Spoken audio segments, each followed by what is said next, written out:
and welcome back to my film and TV channel. You're all staying safe and well, and we're going over to the Conjuring universe today, yes, but a sequel to a bit of an offshoot from that. We're going to have a look at the sequel to The Nun.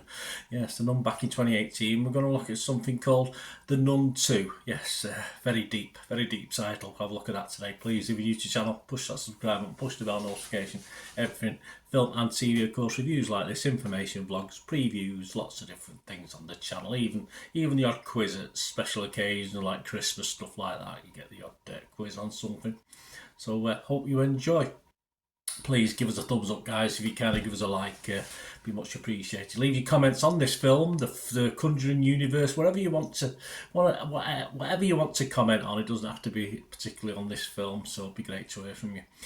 Gothic supernatural horror film, of course, directed by Michael Chavez or Chaves, I don't know how you pronounce that. Also known as The Nun Chapter 2. There you go. Will there be a Chapter 3? Yes, a sequel to The Nun 2018 and the 8th instalment in the Conjuring Universe franchise, of course.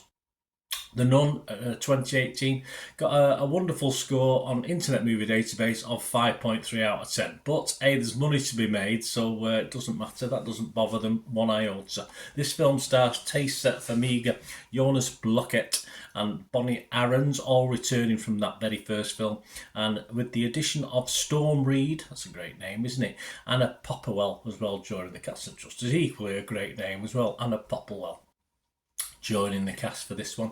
And it's released in and around September the 8th. So yeah, I wasn't rushing to watch this one, so it's been a couple of months because I'm recording this. What date are we today? I'm recording this on the 24th of October 2023. So I wasn't any rush. So all scores and comments are as at that date, guys. So please make note of that. This cost, the budget for you'll be impressed with this. The budget for this was 38 million. It's well thought out that for a film to make money, it has to get back at the box office and then the various streaming, etc. income it earns 3 times that amount. So 114 million needs to get back to sort of break even and make it a worthwhile investment. Well, it's got back so far as I'm recording this, 264 million, a staggering figure for this film, in fairness.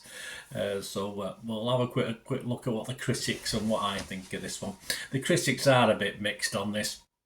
Rotten Tomatoes, it's only coming up with a 52% positivity rating, 131 critics, an average rating of just 5.1 out of 10, so even less than Internet Movie Database for the first one.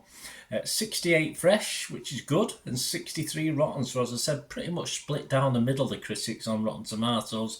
The consensus of the website says scarier than its predecessor, probably. The Nun II makes for an entertaining addition to the Conjuring franchise, despite not being the most original horror sequel. You can say that again, guys.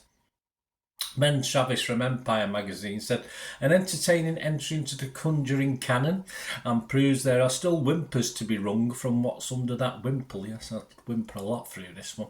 Metacritic, the other site we'll look at, their average only 47 out of 100. That's based on just 24 critics. 5 were positive, 12 were mixed, it's probably me, and 7 were negative. So yeah, as I said, it's a bit much straight down the middle.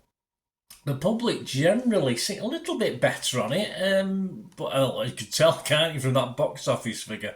But we'll delve a little bit deeper. Metacritic, their users give it a 5.6 out of 10, and it scored anywhere from Metacritic. Their guys, their main guys. I put it in the wrong place actually.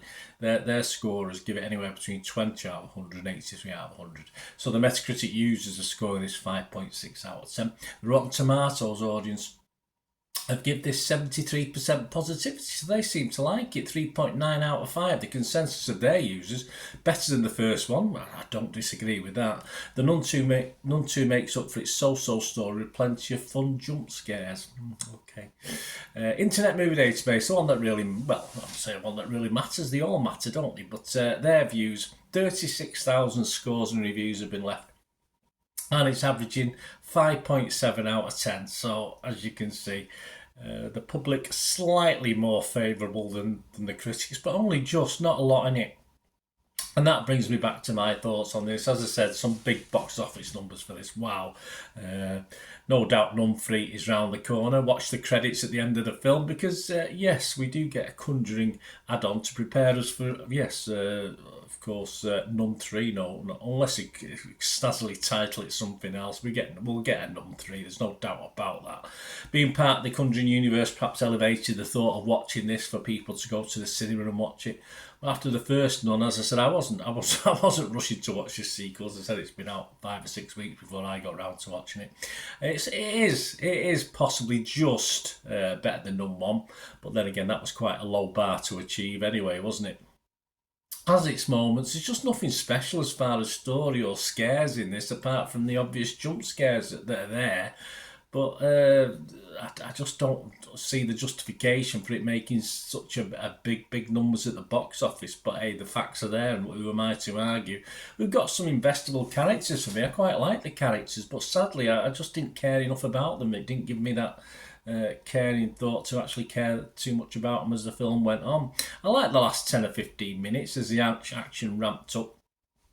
And there was the bones of a decent plot throughout for this sort of genre, if you like. Nothing formulaic horror. But for me, it just wasn't different enough to make it stand out in the horror genre as such.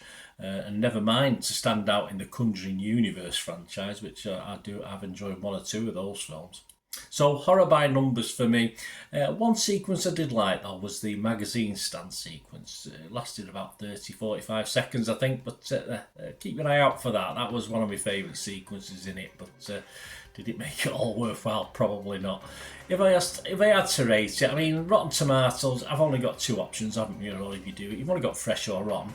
I can't be totally rotten on it, so I'd have to be fresh, but I would be mixed on Metacritic. And as far as the score, I'm just going to go with my rock bottom score. Anything less than this, I don't bother usually giving a film or series a score. I'm just going to give it a 5 out of 10, as I say. So I just scraped the score, but yeah, as I say, quite impressed with the box office for this one, but not so impressed with the film itself. Let me know what you think, guys. Great to hear from you. Till we meet again, and that's one thing you don't have. Please stay safe, everyone. Bye for now.